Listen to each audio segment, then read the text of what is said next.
고린도후서 10장 1절에서 6절 말씀.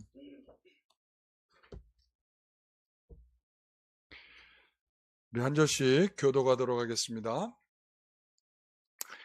너희를 대면하면 유순하고 떠나 있으면 너희에 대하여 담대한 나 바울은 이제 그리스도의 온유와 관용으로 친히 너희를 권하고 신에 따라 행하는 자로 여기는 자들에 대하여 내가 담대히 대하는 것 같이 너희와 함께 있을 때에 나로 하여금 이 담대한 태도로 대하지 않게 하기를 구하노라. 우리가 육신으로 행하나 육신에 따라 싸우지 아니하노니 우리의 싸우는 무기는 육신에 속한 것이 아니요 오직 어떤 견고한 진도 무너뜨리는 하나님의 능력이라. 모든 이론을 무너뜨리며 하나님 아는 것을 대적하여 높아진 것을 다 무너뜨리고 모든 생각을 사로잡아 그리스도에게 복종하게 하니 너희의 복종이 온전하게 될 때에 모든 복종하지 않는 것을 벌하려고 준비하는 중에 있노라. 아멘. 하나님의 기준, 하나님의 방식으로 싸우라 라는 제목으로 말씀을 함께 나누겠습니다. 습도가 높은 날씨에 얼마나 힘들게 살고들 계세요. 건강 조심하세요. 잘 드시고 또 물도 많이 드시고 그리고 땀을 많이 흘리실 테니까 소금도 좀 드시고 하여튼 건강을 잃지 않도록 여러분 이 무더운 여름을 잘 지내시기 바랍니다. 우리가 오늘날 이 시대를 살아가면서 많은 사람들이 무엇을 중요하게 여기나 이렇게 보면 알맹이를 채우기보다는 껍질을 단단하게 만들어 가는데 열심들인 것 같아요. 그래서 겉모양이 어떻게 생겼어요? 그리고 또한 스펙이 어떻게 돼요? 그러니까 우리 모든 사람들이 열심으로 뭘 중심으로 준비를 하고 살아가는가 봤더니 그런 거죠. 이 사람이 얼마나 진실한가, 또 얼마나 이 사람이 영적으로 깊이가 있는가, 이런 것은 잘 몰라. 뭐에만 관심이 있냐면 저 껍데기가 어떻게 생겼는가, 잘 갖췄는가, 자랑할 만한 것이 있는가.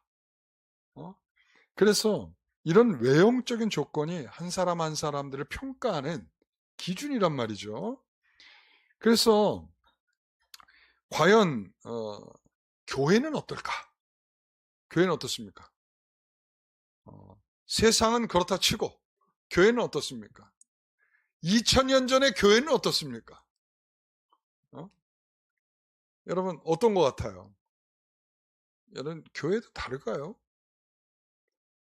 우리가 외형을 존중하는 거 여러분 필요한 일입니다. 전혀 외적인 것을 존중하지 말라 이런 게 아니라 우리가 더 면밀하게 살펴봐야 될 것은 뭐냐면 알맹이죠. 저 사람의 내면은 어떻고, 저 사람의 진실함은 어떻고, 저 사람의 인격은 어떻고, 저 사람이 살려고 하는 삶의 방식은 어떻고, 저 사람의 기준은 뭐고, 우리가 이런 것들을 좀 살펴서 종합적으로 저 사람 참 괜찮은 사람이야 라고 우리가 생각하면 좋은데, 겉으로 딱 보고 2000년 전에 이 교회는 이런 일들이 있었던 것 같아요. 야고보서 2장 1절부터 보면 같이 볼게요.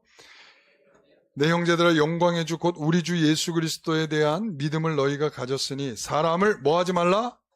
차별하여 대하지 말라. 2절 만일 너희 회당에 금가락지를 끼고 아름다운 옷을 입은 사람이 들어오고 또 남루한 옷을 입은 가난한 사람이 들어올 때에 너희가 아름다운 옷을 입은 자를 눈여겨보고 말하되 여기 좋은 자리에 앉으소서 하고 또 가난한 자에게 말하되 너는 거기 서 있든지 내 발등상 아래 앉으라 하면 너희끼리 서로 차별하며 악한 생각으로 판단하는 자가 되는 것이 아니냐 이랬습니다. 똑같아. 금가락지를 끼고 좋은 옷을 입고 저 사람? 그런데 남루한 옷을 입고 오면 에이 이렇게 이미 눈빛에서 이미 다 드러나. 저 사람을 보는 태도가 어떤지. 이 사람을 보는 태도가 어떤지 다 드러나게 돼 있어. 우리가 오늘 그 부분을 잘 봐야 되는 거예요. 그래서 여러분, 사기치는 사람, 여러분, 남루한 옷을 입고 와서 사기치는 사람 봤어요? 여러분, 사기치는 사람의 기본은요, 좋은 차를 타고 옵니다. 예? 그것도 좋은 차도 외제차를 타고 옵니다. 그리고 아주 싹 빼입고 옵니다. 머리도 잘 단정하게 합니다. 저처럼. 여러분, 사기치려면 이 정도가 돼야 돼요. 그래서 사람들이 신뢰갈 수 있는 쌍판태기. 그런 신뢰갈 수 있는 모습으로 나타내야 사람들이 딱 보고, 야, 신뢰가는데 믿을 만한데 투자해봐야겠다. 이 생각을 한단 말이죠. 여러분, 교회 올 때 사람들이 다 그런 생각을 해요. 내가 무시당하지 않으려면 적어도 잘 차려입고 가고 세련되고 좋은 모습으로 가야 사람들이 날 무시하지 않아. 이런 생각을 한단 말이죠. 다르지가 않아요. 오늘 우리가 읽고 있는 고린도후서 10장이 바로 이런 세상적인 가치관이 이런 것이 가득 들어와가지고 고린도 교회가 영향을 받고 있었단 말이에요. 그렇기 때문에 사도 바울은 이제 말투가 바뀌었어. 여러분, 그래서 학자들은 1장에서 9장까지가 첫 번째 보낸 편지고 마치 쪼개가지고 10장부터의 나머지 부분을 나중에 보낸 편지로 그렇게 생각하는 사람들도 있어요. 왜 그런가 하면 너무 분위기가 달라. 1장부터 9장까지는 따뜻함이라면 10장부터의 나머지 부분들은 되게 단호해. 단호할 수밖에 없는 이유가 있어요.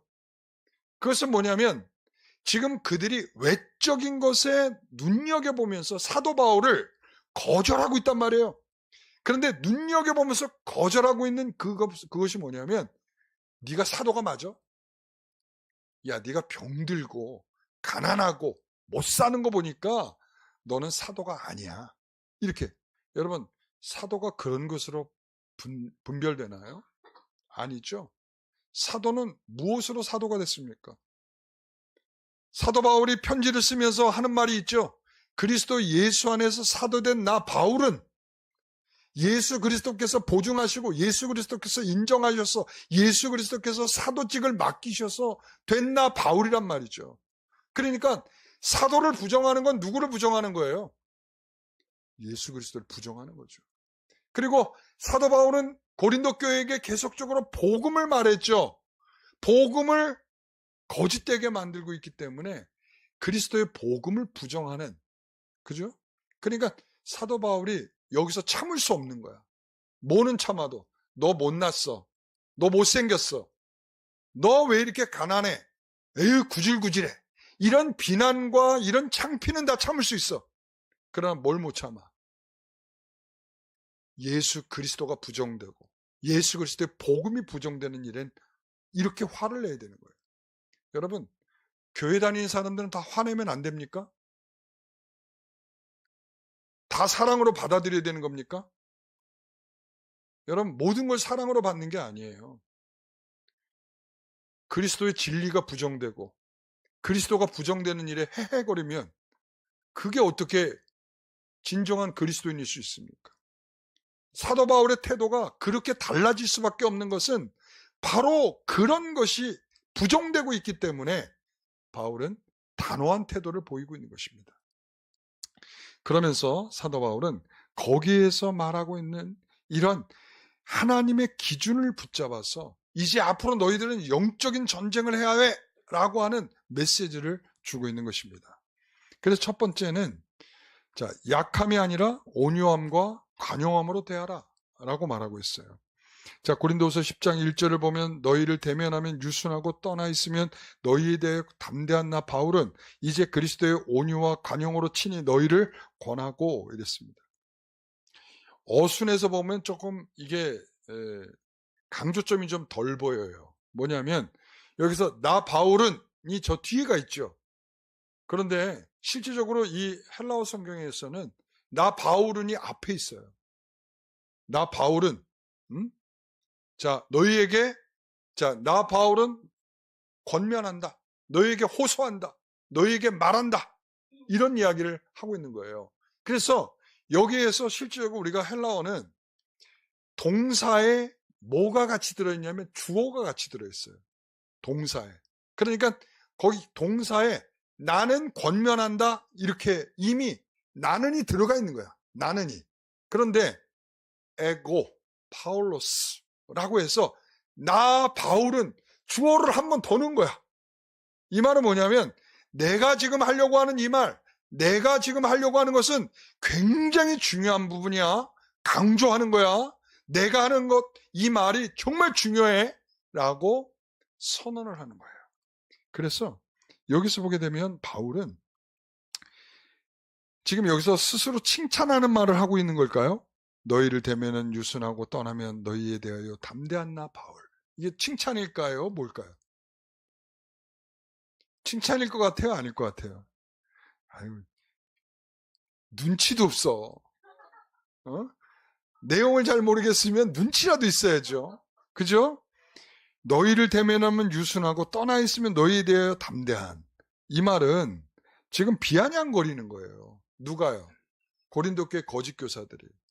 야, 너 바울, 너 편지 쓸 때는 이랬잖아요. 사도 바울이 고린도 교회가 여러 가지 문제점이 있다고 하여 사도 바울이 친히 갔어요. 가서 막 이야기를 했는데 말을 제대로 못하는 것 같아.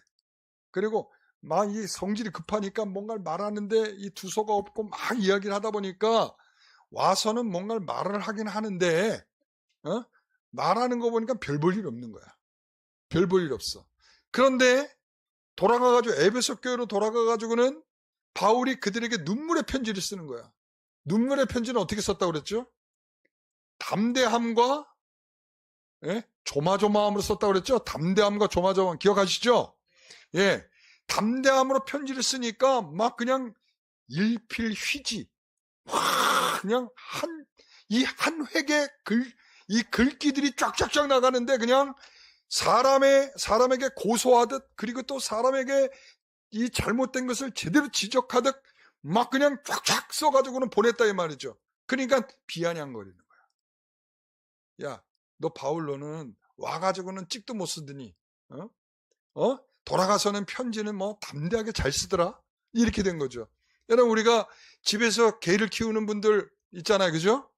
예, 개들 키우는데 이 개들이 말이죠. 집안에서는 막 그냥 앙앙앙 막 짖고 난리를 쳐. 누구 믿고 주인 믿고 집 밖에만 나가면 어떻게 되냐면 얘가 꼬리를 밑으로 쫙 내리고는 그냥 발발발발 떠는 개들이 있어. 집안에서는 왕, 밖에 나가면 아무것도 아닌. 마치 바울을 그렇게 비난하고 있는 거야. 예? 너는 저 멀리 보이지 않을 때는 편지 쓸 때는 뭔가 그냥 담대한 것처럼 편지를 쓰더니 직접 와서 말할 때는 너 아무것도 아니던데 이런 거죠. 그러니까 사도 바울이 거기에 대해서 이렇게 얘기를 하는 거예요. 자, 1절 뒷부분. 이제 그리스도의 온유와 관용으로 친히 너희를 권하고 내가 그렇게 한 이유가 있다. 너희들을 대할 때 내가 왜 그렇게 하지 않았냐면 바로 이것 때문에 그렇다. 온유와 관용이다. 그리스도의 온유와 관용이다. 여러분 사도 바울이 여러분 재연 배우 아시죠? 우리가 어떤 사건이 있으면 재연을 하잖아요. 그죠? 그 재연은 그때의 일과 그때의 사건과 그때의 말을 그대로 담아가지고 배우들이 재연하는 거잖아요. 그죠? 바로 사도 바울이 그리스도께서 하셨던 그리스도께서 하신 일을 그것을 뭐한 거냐면 재현하신 거야. 마치 재현 배우처럼. 그러니까 그리스도의 관용과 그리스도의 온유함을 드러낸 거란 말이죠. 여러분 예수님의 성품은 뭘로 얘기할 수 있어요? 단어를? 온유와 겸손이라고 표현하는 데가 있고요. 온유와 관용이라고 표현하는 데가 있어요. 관용이나 용서는 똑같은 표현이에요. 그러니까 뭐냐면 예수님께서는 온유하신 분이야. 하나님의 말씀에 잘 길들여져 가지고 하나님이 말씀하신 거라면 다 지켜내시는 분. 이게 온유거든요. 용서는 하나님의 마음으로 다 이해하고 관대하게 용서해 주는 거야. 그러니까 바로 그런 마음을 가지고 누굴 냈다는 거야? 고린도 교회 성도들을 대한 거죠. 그러니까 너희들은 지금 내가 왜 그렇게 했는지 제대로 이해하지 못한 채 나를 비아냥거리고 있는 너희들의 태도는 지금 옳지 않아 라고 말을 하고 있는 거죠.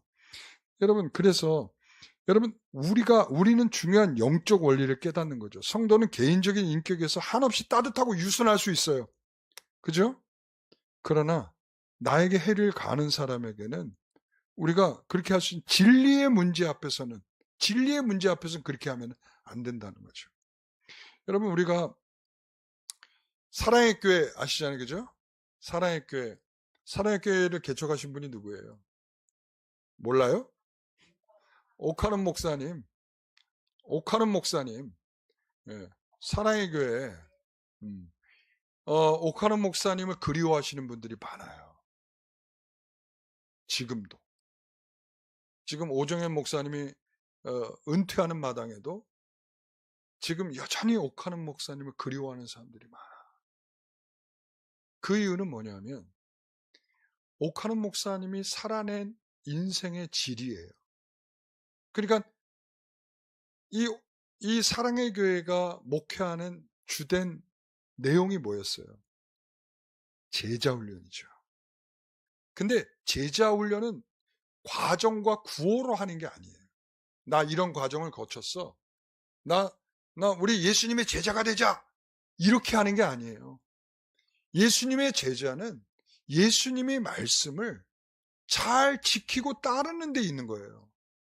그러니까 오카는 목사님의 제자훈련이 굉장히 의미 있었고 사람들에게 많은 파장을 줬던 이유는 뭐냐면 그분이 그렇게 예수님의 제자로 살려고 하는 애씀이 있었기 때문이죠. 그러니까 여전히 그분이 전달해 주신 메시지에 많은 사람들이 감동되는 분들이 있어요. 여전히 그 메시지를 들으면서. 왜냐하면 그분이 살아낸 그런 삶이 온유와 겸손과 담대함이 성도들에게 여전히 기억되고 여전히 마음속에 남아있는. 그렇다면 오정현 목사님은 겉으로는 그럴싸하죠. 외적인 것을 보면 오카는 목사님보다 훨씬 멋지게 생겼죠. 그런데 사람들은 오정현 목사님을 존중하진 않아요. 왜 그럴까요? 뭐가 많아. 뭐가 찜찜한 부분이 많아. 그러니까 지금도 찜찜해. 왜 그런지 아세요? 지금 원로 목사를 추대되고 그런다고 하잖아요, 지금. 근데 한국말도 못하는 자기 아들을 그 가까이에 개척을 시켰어. 하여튼 찜찜해. 뭔가 하는 게 찜찜해. 한국말도 잘 못해. 왜냐하면 계속 미국에 살았으니까 한국말도 못해. 근데 한국말도 못하는 그 사람을 굳이 강남 한복판에 한국 사람을 목회하는 자리에다가 개척을 했어. 사람들은 찜찜해하는 거야. 왜 저럴까? 저거 적골라는 거 아니야? 이 생각은. 적골라는 건 뭘까요? 저기 명성교회 꼴라는 거 아니야? 지금 이제 그렇게 의심하는 사람들이 있는 거예요. 그러니까 찜찜해. 뭔가 목회가 선명하고 정말 하나님의 인격으로 하나님을 닮음으로 하나님의 제자가 되는 그런 모습으로 목회를 해나가는 것이 아니라 찜찜해. 그러니까 여러분, 우리는요 모두 다 그리스도의 삶을 재현하는 사람들이에요. 그리스도가 어떻게 사셨는지, 어떤 말씀을 하셨는지, 어떤 은혜를 우리에게 끼쳤는지 우리는 그것을 닮아가며 그것을 계속 재현하는, 바로 그것이 우리에게 하나님의 기준으로서 가지고 우리가 영적 전쟁을 임해야 할 중요한 재료라.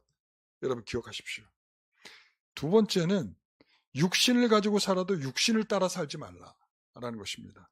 2절을 보세요. 또한 우리를 육신에 따라 행하는 자로 여겨지는 자들에 대하여 내가 담대히 대하는 것 같이 너희와 함께 있을 때 나로 하여금 이 담대한 태도로 대하지 않게 하기를 구하노라. 사도 바울이 나도 담대하게 할 수 있는 사람이야. 나도 담대하게 할 수 있는 사람이야. 그런데 내가 너희들에게 담대하게 하지 않도록 좀 도와줘. 지금 그 말을 하는 거예요. 왜 그런가 하면 지금 그들에게 영향을 미친 사람들이 뭐냐면 이 거짓 교사들이 사도 바울에게 뭐라고 얘기하냐면 우리를 육신에 따라 행하는 자라 이렇게 얘기를 했어요. 육신에 따라. 여러분 사도 바울이 되게 민감한 단어예요. 육신에 따라. 이 엔사르키라고 하는 이 단어가 굉장히 민감한 단어예요. 왜 민감하냐면 육신을 입었죠. 누가요? 우리 모두 육신을 입었잖아요. 그러니까 우리가 배고프면 밥 먹어야 돼. 아프면 약 먹어야 돼. 예? 졸리면 자야 돼. 그런데 우린 예수 믿으니까 졸려도 잠 안 자도 되고 배고파도 밥 안 먹어도 되고 여러분 그렇죠? 아니에요? 난 그런 줄 알았는데 그래서 나만 신령하지 않은 줄 알았는데 여러분들 다 똑같군요. 네, 그렇습니다. 그러니까 우리가 육을 입고 있다는 것은 육을 따라 사는 거예요. 그렇죠? 그런데 여기에서 육을 따라라고 했을 때 이들이 생각하는 건 어떤 거냐면 육의 방식으로 이런 말이에요. 육의 방식으로. 여러분 육의 방식이란 건 뭐 욕심, 그 다음에 죄의 본능 이런 걸 따라 산다는 거예요. 그러니까 그들이 거짓 교사들이 사도 바울은 말이죠. 제가 왜 저렇게 열심히 복음을 전하는 줄 아세요? 다 탐욕적이어서 그래요. 그리고 먹고 살기 위해서 그러는 거예요. 이렇게 거짓 교사들이 계속 이야기를 하는 거죠. 그러니까 사도 바울은 여기에 대해서 분명하게 얘기를 하는 거예요. 자, 내가 담대함으로 하기 전에 너희들 그 말 이제 그만하고 멈춰줘. 그렇게 얘기를 하는 거죠. 아까도 얘기했죠. 사도 바울이 그 말을 건드리는 거 되게 싫어해요. 나 사도를 부정하는 것. 그리고 복음을 부정하는 것. 이건 굉장히 싫어한단 말이에요. 내가 못생겼다, 가난하다, 능력이 부족하다. 이건 다 괜찮아. 왜? 다 참을 수 있어. 그러나 참을 수 없는 건 뭐라고 그랬어요? 네가 사도냐? 그리고 복음을 부정하는 것. 이런 일에는 바울이 뭐가 되냐면 헐크가 되는 거야. 양순했던 사람이 옷이 찢어지고 헐크로 변해가지고 담대해지는 거죠. 여러분, 우리는 모두 피와 살을 가지고 있는 인간이에요. 육신을 입고 있어요. 그러니까 육신이 필요로 하는 것은 어쩔 수 없는 거예요. 그러나 바울은 육신을 따라 살지는 않는다라고 말하고 있어요. 세상의 욕심, 인간적인 수단, 세상적인 논리 이걸로 갖고 살고 있지는 않다라고 말을 하고 있는 거예요. 나를 그렇게 본다면 너희들은 내가 담대함으로 할 수 있다. 이렇게 얘기를 하고 있는 거예요. 여러분 사도 바울은 어떻게 삽니까? 갈라디아서 2장 20절 같이 읽어봅니다. 내가 그리스도와 함께 십자가에 못 박혔나니 그런즉 이제는 내가 사는 것이 아니요 오직 내 안에 그리스도께서 사시는 것이라 이제 내가 육체 가운데 사는 것은 나를 사랑하사 나를 위하여 자기 자신을 버리신 하나님의 아들을 믿는 믿음 안에 사는 것이라. 아멘. 내가 육체 가운데 사는 게 아니고 사도 바울이 분명히 말해요. 사도 바울은요 갈라디아서에서 분명히 육을 따라 사는 것과 성령을 따라 사는 것을 분명하게 구분을 하고 있는 사람이에요. 육을 따라 살면 망한다 알고 있어요. 그리고 성령을 따라 살면 성령의 열매가 있다 이걸 알고 있어요. 그러니까 사도 바울은 그리스도 안에서 내가 육을 따라 살지 않고 그리스도를 믿는 믿음 안에서 예수께서 나를 위해서 죽으시고 나를 위하여 부활하신 그 은혜의 믿음을 따라 사는 것이 내 삶이다 라고 이야기를 하는 거죠. 바로 그 방식인 거예요. 나는 이것이 바로 하나님의 기준이다. 하나님의 기준을 따라 사는 것이다. 이렇게 이야기를 하는 겁니다. 세 번째, 그러면 하나님의 기준에 따른 영적 전쟁을 하라 이랬습니다. 그러니까 그런 하나님의 기준이 있어요. 하나님의 기준은 뭐예요? 뭐였죠? 기준을 다 잃어버렸네요. 자, 뭐였죠? 기억을 해주셔야 되는데. 자, 온유함과 관용함. 이게 뭐예요? 예수님의 성품. 예수님을 따라. 이거고, 두 번째는 뭐예요?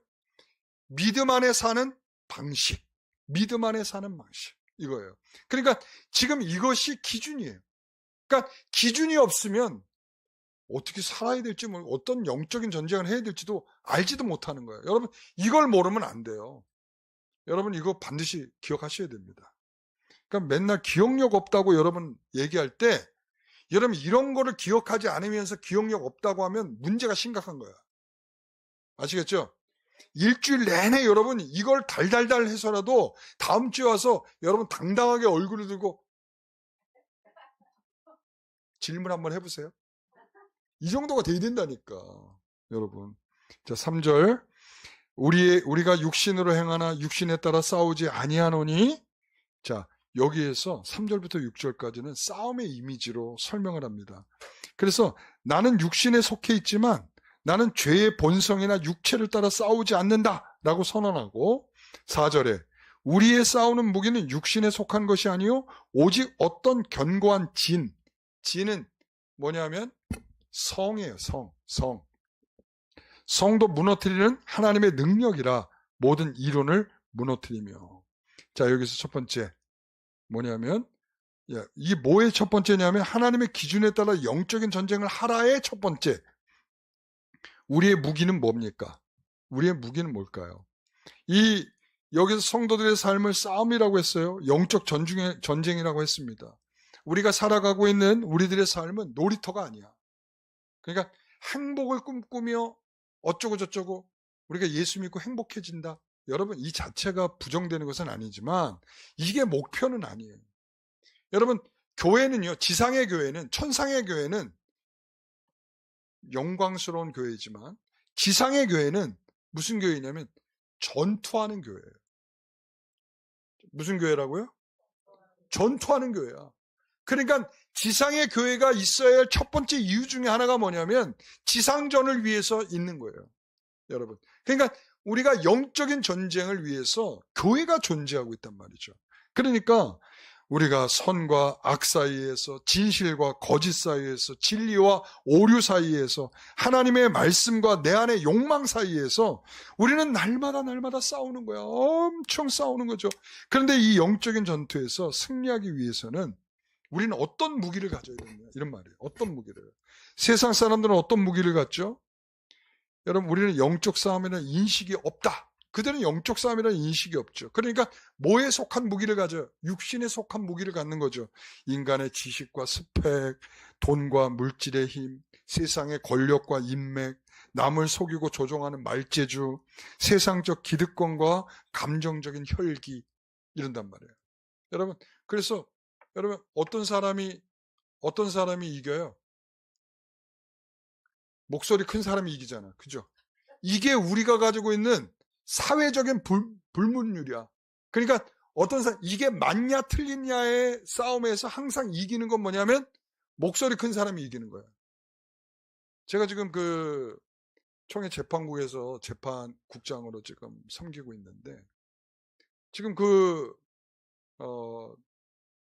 지금 해당 노예가 총대들을 파송을 하는데, 총대들을 이제 9월달에 총회가 있는데, 그 총회를 파송하면서 어떤 사람들을 파송할 것인가? 예, 맞아. 목소리 크고 잘 싸울 것 같은 사람들을 골라서 총대로 뽑았어요. 자기들이 그렇게 얘기를 해. 내가 그들이 노예하는 녹취를 제가 들었거든요. 들었더니 가서 잘 싸우고 말 잘하는 사람을 뽑아서 보내라. 제가 현기증 나더라고요. 그러니까 이게 보니까 저렇게 집단화돼서 우리 합신이라고 하는 교단은요. 우리 합신이라고 해서 45년 전에 우리가 합동 측에서 나왔거든요. 합동 측에서 나올 때 이유가 있었어요. 그것은 이 합동이라고 하는 교단이 너무나 교권주의, 여전히 지금도 마찬가지지만 교권주의, 그러니까 몇몇의 사람들이 마치 하나님의 자리에서 이 총회를 주무르고 있는 그들의 모습이 너무나 부정적으로 인식을 했기 때문에 이렇게 해서는 안 된다 해서 이 교권주의를 탈피하자 라고 해서 생겨진 교단이 합신이거든요. 그런데 45년 지나고 나니까 어떤 곳에서는 또 다른 교권주의가 만들어지고 있는 거예요. 그러니까 이것은 결국 사람이 하는 일에는 항상 새로울 것이 없는 것이긴 하지만 문제는 뭐냐면 이 교권주의를 하고 있는 이들의 모습 속에 뭐냐면 하나님을 믿는 믿음이 보이지가 않아요. 정말 이 사람들이 예수 믿는 사람이 맞는가가 의심이 되고 정말 이들이 목사인가가 의심이 돼요. 그러니까 그런 가운데에서 아니 총에 총대를 보내는데 싸움 잘하는 사람을 보내자. 세상에 이게 말이 되는 이야기입니까? 그리고 지금 재판에 나와서도요. 자기들을 방어를 해야 될 거 아니에요. 우리가 이런 문제 때문에 이렇게 된 겁니다라고 이렇게 논리적으로 해야 되는데 와가지고 트집 잡고 시비 걸고 싸움하고 방어는 안 하고 그리고는 큰 소리 치다가 가요. 그럼 이제 뒤에다 대고 당신은 방어권을 포기한 것이니까 이제 판결을 내릴 겁니다 하면 그냥 가. 뭐 니들 마음대로 하라 이거지. 그러니까 제가 이 일을 하면서 현기증이 나요 지금. 이걸 지금 11번째 하고 있는 거예요. 11번째. 예. 근데 내일부터가 중요해요. 제가 이 이야기를 안 하려고 했다가 하는 이유는 뭐냐면 우리 성도들 저를 위해서 기도해 주셔야 돼요.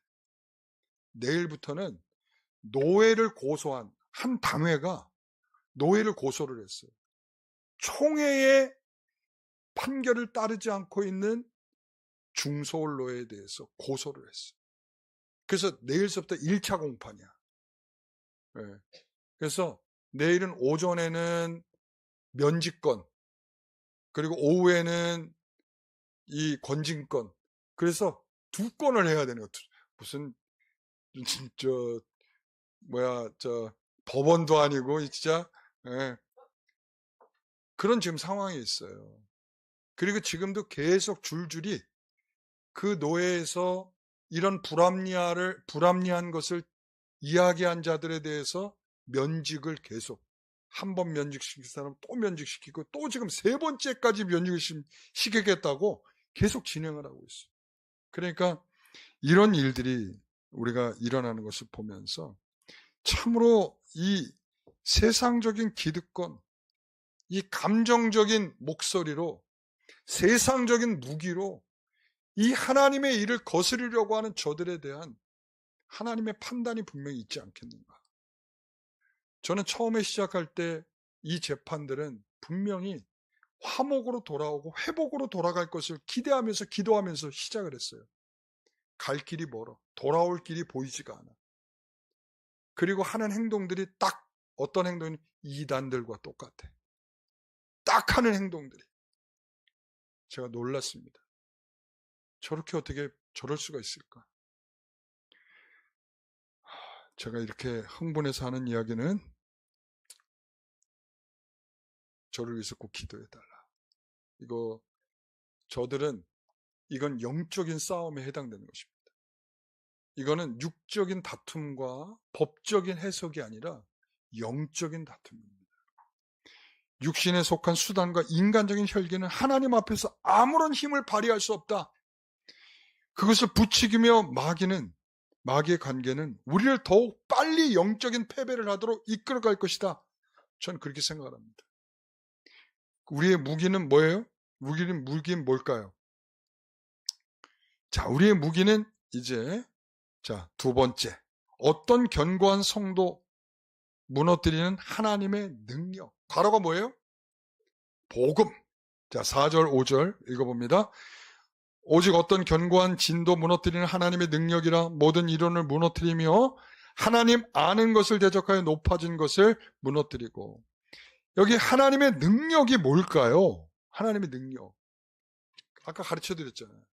복음.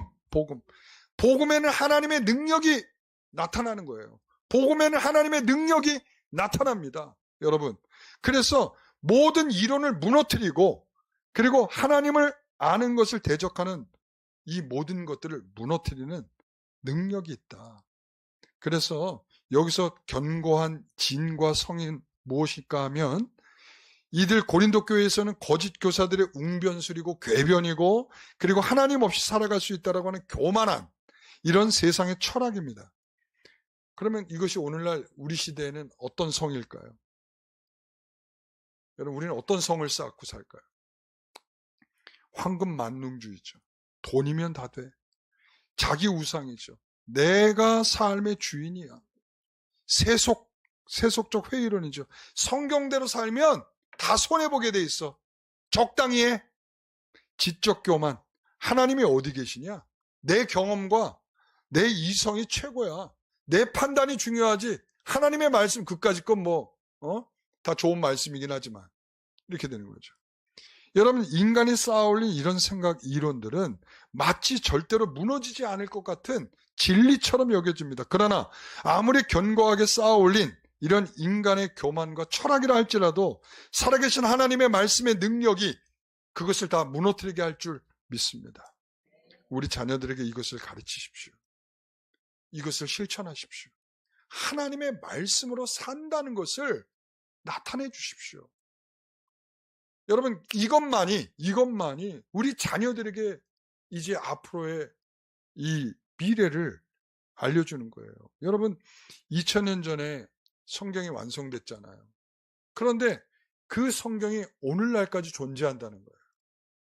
때로는 성경을 읽지 못하도록 했고, 때로는 성경을 발간하지 못하게 했고, 때로는 성경이 번역되는 것을 금지하도록 했고, 때로는 법적으로 성경을 읽지 못하도록 완전히 강제화했던 때도 있었습니다. 그리고 성경을 읽으면 처형을 했습니다. 불에 태워서 화형을 시켰고, 그리고 또한 수장을 시키고 심지어는 목을 베 죽이기도 했습니다. 성경을 읽었다는 이유로. 그러면 성경이 사라질 만도 한데 성경이 오늘날까지 우리에게 또렷하게 주어지고 있고 존재하고 있다는 사실이죠. 이것이 살아있는 하나님의 말씀의 증거이라, 이렇게 말씀을 할 수 있는 것입니다. 우리의 무기는 뭐라고요? 하나님의 말씀, 복음이다. 세 번째, 우리의 마음의 생각을 사로잡아 그리스도에게 복종케 해야 되는데, 여러분 5절 말씀, 모든 생각을 잡아 그리스도에게 복종하게 한. 여러분, 이게 어떤 거냐면, 여러분, 적군과 싸워서 적군을 무너뜨리고 나면 적군을 포로로 잡죠. 그죠? 적군을 포로로 잡아. 그래서 그 포로로 잡은 그 적군을 누구에게 무릎을 꿇히냐면 우리 왕에게 무릎을 꿇히는 거죠. 그러니까 바로 그런 거예요. 영적 전쟁의 승패는 사실은 어디에 있냐면 우리의 생각에서 결정됩니다. 마귀는 외부에서 칼과 총으로 우리를 공격하기 전에 먼저 우리의 생각 속에 거짓된 진을 구축합니다. 너는 안 돼. 너는 실패야. 낙심의 생각. 조금쯤은 타협해도 괜찮아. 남들도 다 그렇게 해. 이런 타협의 생각. 하나님 말씀보다 내 경험이 더 정확해. 라고 교만의 생각. 저 사람은 절대로 용서할 수 없어. 라고 말하는 증오의 생각. 여러분, 이 생각을 누가 넣는다고요? 여러분, 마귀가 넣는 거예요. 우리가 가룟 유다가 여러분, 요한복음에 보면 가룟 유다가 예수님을 팔게 된 이유를 설명해 줘요. 그때 뭐라고 얘기를 하냐면 마귀가 예수님의 팔 생각을 넣어 주었다라고 얘기를 해요. 그게 출발이고 그게 시작이에요. 여러분. 그러니까 여러분, 우리의 성에 자꾸 이런 것들이 쌓아지면 마귀가 우리에게 자꾸 생각을 넣어주죠. 넌 틀렸어. 너는 틀렸어. 네 인생은 끝난 거야. 별 볼 일 없어. 그리고 넌 타협하면서 살아. 야, 다 그렇게 살아. 야, 장로도 그렇게 하더라. 야, 목사도 그렇게 하더라. 그러면서 사람들에게 자꾸 타협을 요구하죠. 하나님 말씀이 뭘 중요하냐. 야, 그거 다 2000년 전에 쓰여진 성경이야.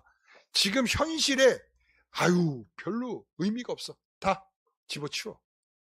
여러분, 이런 생각들을 누가 넣어준다고요? 마귀가. 그래서 우리의 성을 계속 쌓아가도록 만들어. 그래서 내 안에 꿈틀거리는 모든 잡다한 생각, 불신앙 생각, 교만한 생각이 마침내 체포되어서 예수님 앞에 무릎을 꿇게 하도록 복종케 하는 역사가 일어나기를 소망합니다. 그게 뭘 통해서 일어난다고요? 말씀, 하나님의 말씀. 하나님의 말씀이 있어야 체포할 수 있는 능력이 생기는 거야. 하나님의 말씀이 있어야 그 성을 부술 수 있는 거야. 하나님의 말씀이 있어야 내 생각이 바르게 교정되고 잡혀갈 수 있는 것인 줄 믿습니다. 자, 네 번째는 말씀 위에 바로 선 영적 질서의 회복. 6절, 너희의 복종이 온전하게 될 때 모든 복종하지 않는 것을 벌하려고 준비하는 중에 있노라. 사도 바울은 굉장히 목회적인 사람이에요. 영적으로 이 심정과 영적 지혜가 고스란히 느껴지는데요. 여기서 그렇잖아요. 거짓 교사를 당장에 가서 단죄하고 벌할 수 있잖아요. 그럼에도 불구하고 그렇게 하지 않았다. 서두르지 않았다는 거예요. 바울의 목적은 사람을 파멸시키거나 처벌하는 데 있지 않고 뭐 하는 데 있어요? 성도들을 바로 세우려는 데 목적이 있다. 권징의 목적이 바로 그거예요. 권징은 교회의 표지 중에 하나예요. 교회의 표지. 교회의 표지의 첫 번째가 뭘까요? 하나님의 말씀이에요. 말씀의 선포. 바른 말씀이 선포되는 거. 두 번째는 뭐냐면 성례전이 옳게 시행되는 거예요. 성례전도 하나님의 보이는 말씀이에요. 세 번째, 하나님의 말씀이 제대로 세워질 수 있도록 권징이 시행되는 거예요. 그러니까 이게 교회예요.